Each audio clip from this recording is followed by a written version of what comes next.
E aí, meus queridos? Tudo certinho? Para a aula de hoje, eu vou precisar que vocês peguem o livro de vocês lá na página 37, onde nós começaremos o conteúdo de hoje falando sobre a questão do trabalho e da economia. Na verdade, na página 36. Nessa primeira parte, onde fala-se sobre trabalho e economia, a gente começa falando sobre a questão do trabalho nas minas de carvão da Europa.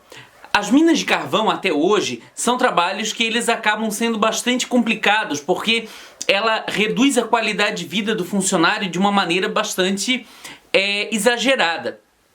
Para vocês terem noção, um mineiro, uma pessoa que trabalha em Minas, a expectativa de vida dele é muito baixa.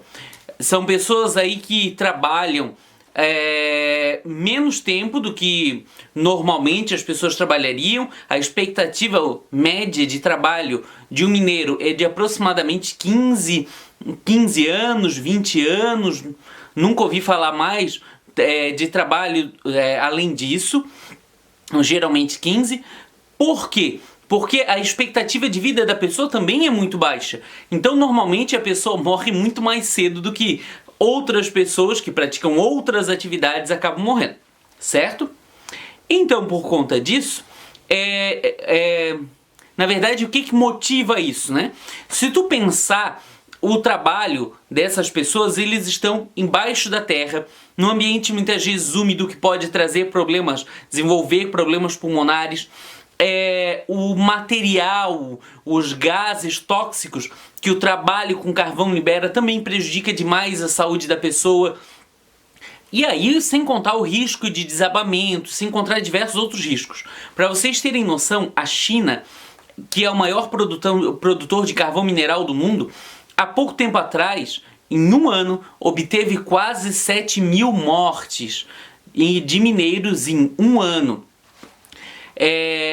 Também há pouco tempo atrás, aqui no Chile, os mineiros ficaram presos dentro da terra por diversos dias aí até que conseguissem perfurar o solo e resgatassem eles. Se não me falha a memória, foram quase 90 dias aí presos embaixo da terra.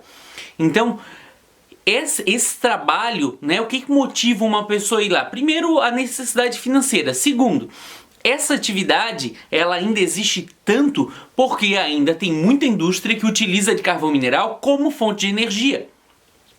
Já foi usado muito mais. Na primeira época, a primeira revolução industrial, o carvão era a principal fonte. Então nós tínhamos ali um uso muito grande. Num primeiro momento de carvão vegetal e num segundo momento de carvão mineral. Tudo isso, obviamente, na primeira revolução industrial, certo? Vale lembrar uma coisa, quando a gente trata sobre a questão da extração mineral lá no século XIX, muitas das pessoas que trabalhavam extraindo carvão eram adolescentes, eram crianças. Então, isso, imagina, aquilo que eu falei agora, pouquinho tempo atrás, de que as pessoas têm uma qualidade de vida reduzida, também se explica pelo fato deles começarem a trabalhar muito cedo. Não que seja exclusividade, mas ajuda então, né, a reduzir essa expectativa de vida, certo? É interessante lembrar, interessante falar que alguns países, tal como a Finlândia, hoje eles acabam tendo um trabalho de preservação das florestas para a finalidade de melhorar a qualidade de vida das pessoas, melhorar a qualidade do ar. Porém, ainda existem países, como países na Ásia, que leis ambientais praticamente não existem, como é o caso das Filipinas, por exemplo. Filipinas, Camboja, entre outros. O que acontece? Esses países, eles estavam perdendo economicamente para outros países próximos. Perdendo para a China, perdendo para a Índia. Então, eles queriam fazer parte de um movimento chamado de tigres asiáticos. Para eles atraírem empresas para o seu solo, eles tinham que modificar o modelo de lei, eles tinham que modificar muitas das coisas. E uma das mudanças foi a mudança da lei ambiental. Filipinas, por exemplo, praticamente não existe lei ambiental. O resultado é que nas Filipinas praticamente não existe floresta. Então, isso prejudica demais a qualidade de vida da população também, porque imagina a qualidade do ar, imagina a qualidade da água, entre tantas outras coisas. Nessa primeira parte do livro, ele termina por aqui e aí ele entra nos impactos chamados de socioambientais, onde o primeiro impacto socioambiental que ele fala sobre a questão do desaparecimento do mar Aral, que nós já falamos algumas aulas atrás. Esse desaparecimento desse mar se dá por conta da retirada da água para irrigação.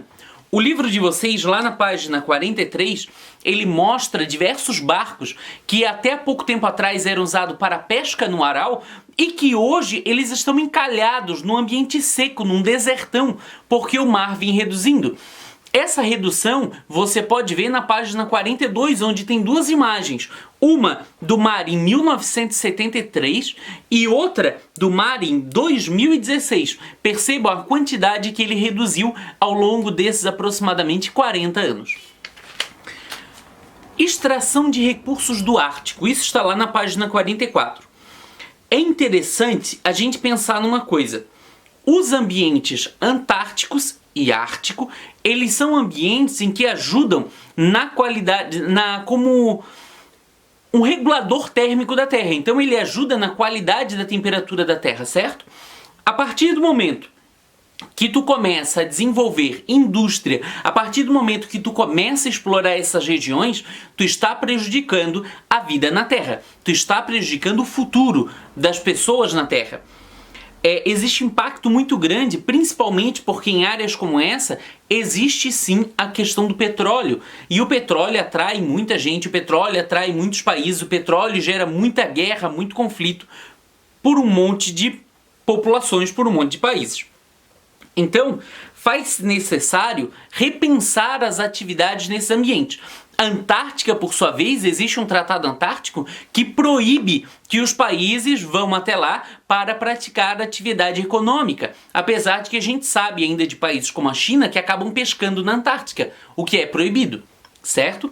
Mas é necessário pensar também num tratado no Ártico para que o Ártico seja preservado. Afinal de contas, o Antártico e o Ártico, eles são reguladores térmicos, o que vai, consequentemente, prejudicar a vida, a permanência da vida na Terra, se esses ambientes não forem bem cuidados.